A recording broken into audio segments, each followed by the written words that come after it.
राधे राधे, जय श्री कृष्ण। प्यारे दोस्तों, धार्मिक कथाएं चैनल में आपका हार्दिक स्वागत है। दोस्तों, आज मैं अपनी वीडियो में बताने जा रही हूँ कि वर्ष व्रत कब है, इसकी पूजा विधि क्या है और साथ ही इसकी कथा भी सुनाऊंगी। दोस्तों, भाद्रपद मास की कृष्ण पक्ष की द्वादशी तिथि के दिन वर्ष का पर्व मनाया जाता है। इस दिन पुत्रवती स्त्रियां अपने पुत्र के स्वास्थ्य और लंबी उम्र के लिए गौ माता से प्रार्थना करती हैं और बछड़े वाली गाय का पूजन करती है। इस दिन चाकू से काटी गई वस्तुएं, गेहूँ, जौ और गाय के दूध से बनी चीज़ों का सेवन निषेध है। एक दिन पहले ही रात्रि को वर्ष के लिए मूंग, मोठ, चने या बाजरा भिगो कर रख दिया जाता है।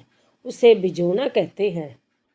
दोस्तों, इस वर्ष की पूजा ये व्रत 11 सितंबर 2023 दिन सोमवार के दिन किया जाएगा।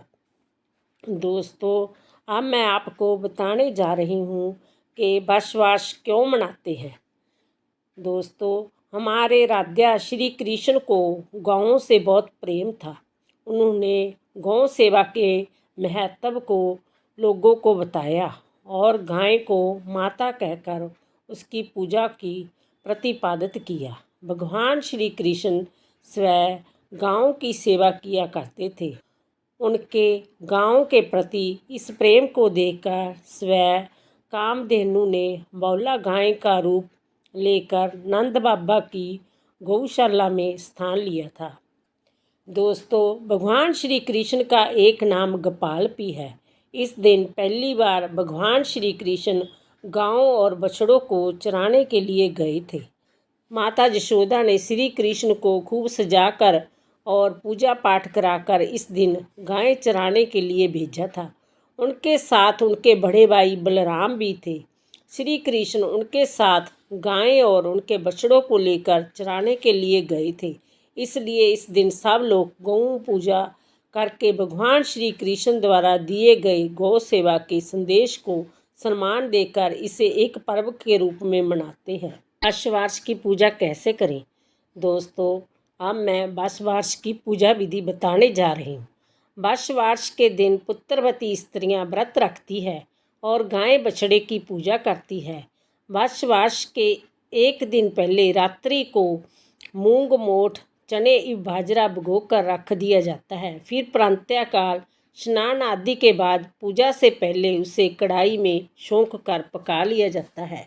व्रत करने वाली स्त्री को वर्ष के दिन प्रातःकाल स्नान आदि नित्य क्रिया से निवृत्त होकर स्वच्छ कपड़े पहनने चाहिए। यदि आपके घर पर बछड़े वाली दूध देने वाली गाय हो तो उसे बछड़े के साथ स्नान कराएं। फिर गाय और उसके बछड़े को नया कपड़ा ओढ़ाकर हल्दी चंदन से तिलक करें और फूलों की माला पहनाएं। अगर हो सके तो उसके सींगों को पीस जाए।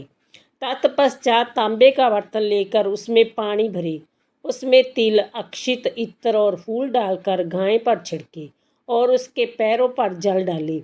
गाय माता के खुर पर लगी मिट्टी से अपने मस्तक पर टीका लगाए। दीपक जलाकर गौ माता की आरती करे। भीगे चने, मूंग, मोठ, बाजरा गाय को अर्पित करे। गौ पूजन के पश्चात वर्ष की कहानी कहे जा सुने। व्रत करने वाली स्त्री भीगा हुआ मूंग, मोठ, बाजरा और चने पर पैसे रखकर अपनी सास या जेठानी को पैर छू कर दे दे। वर्ष के पूरे दिन व्रत रखकर रात को अपने इष्ट देव का ध्यान और पूजन करके भोजन करे। इस दिन भोजन में गेहूँ और जौ नहीं खाना चाहिए और ना ही गाय के दूध से बनी किसी वस्तु का सेवन करना चाहिए। साथ ही चाकू से कुछ भी काटना नहीं चाहिए। इस दिन सब्जी भी काटना वर्जित है। अगर आपके घर पर बछड़े वाली गाय ना हो तो आपके घर के आसपास जहाँ भी बछड़े वाली गाय हो वहाँ इसी विधि से पूजा करें। पूजा के बाद उसके लिए दक्षिणा भी रखें। यदि आपको बछड़े वाली गाय ना मिले तो भी आप जय पूजा कर सकती हैं और उस परिस्थिति में आप गीली मिट्टी से गाय बछड़े की प्रतिमा बनाकर उपरोक्त विधि से उनकी पूजा करें। वर्ष की कहानी। प्राचीन समय की बात है कि एक गांव में एक सास और बहू रहा करती थी। सास बहुत ही धार्मिक थी। नित्य प्रतिदिन मंदिर जाना, पूजा पाठ करना, गौ सेवा करना यह उनका महत्वपूर्ण काम था। उसकी बहू भी बहुत आज्ञाकारी थी। जो भी उसकी सास कहती वो बिना प्रश्न किए उस कार्य को कर देती थी। उनके पास एक गाय और बछड़ा था। उस गाय का नाम था गहूला और उसके बछड़े का नाम था झूला। दोनों सास बहू उस गाय और बछड़े से बहुत प्यार करती थी और खूब मन लगाकर उसकी सेवा भी करती थी।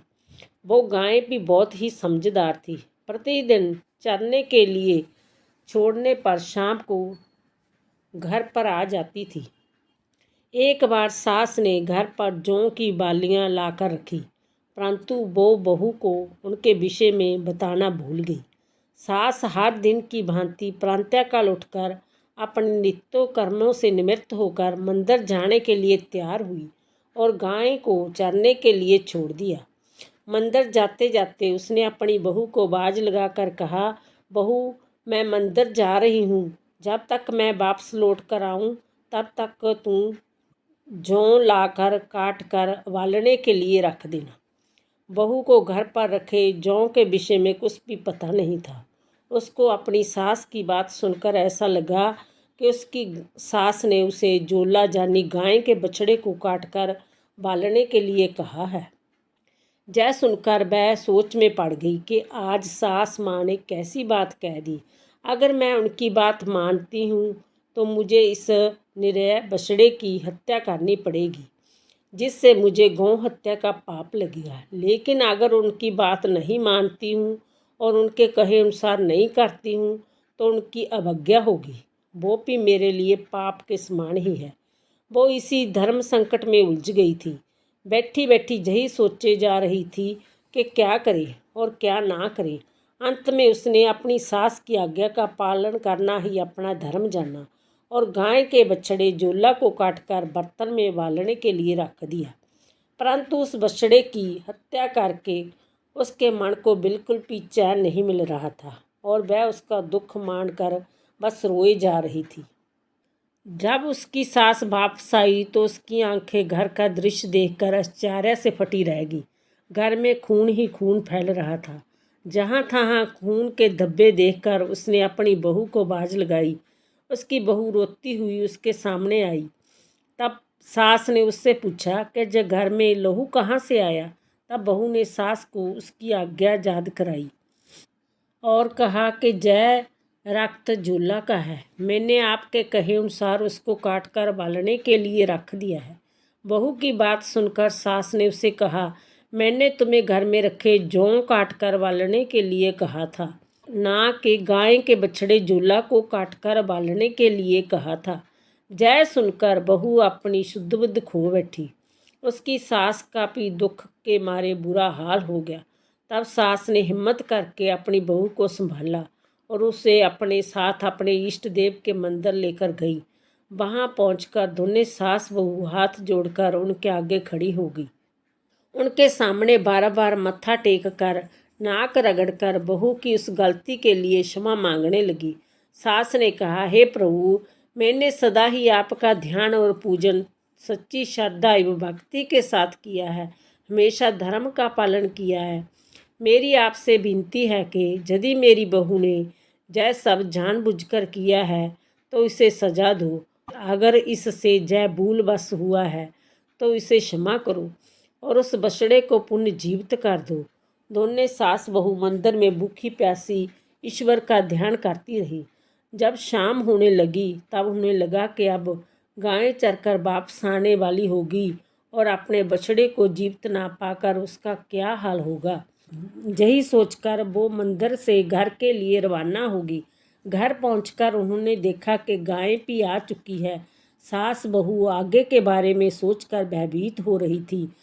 तभी जैसे ही गाय रंभते हुए घर की तरह बड़ी, उसका बछड़ा घर के अंदर से दौड़ता हुआ अपनी माँ के पास आ गया। यह देखकर सास बहू दोनों विस्मित हो गई और बार बार ईश्वर का धन्यवाद देने लगी। तब उन्होंने घर आकर उस गाय और बछड़े की खूब सेवा करी। तब से स्त्रियां अपनी संतान की रक्षा और लंबी आयु के लिए वर्ष का व्रत एवं पूजा विधि अर्चना करती हैं। बोलो कृष्ण कन्हैया की जय। बोलो गौ माता की जय। राधे।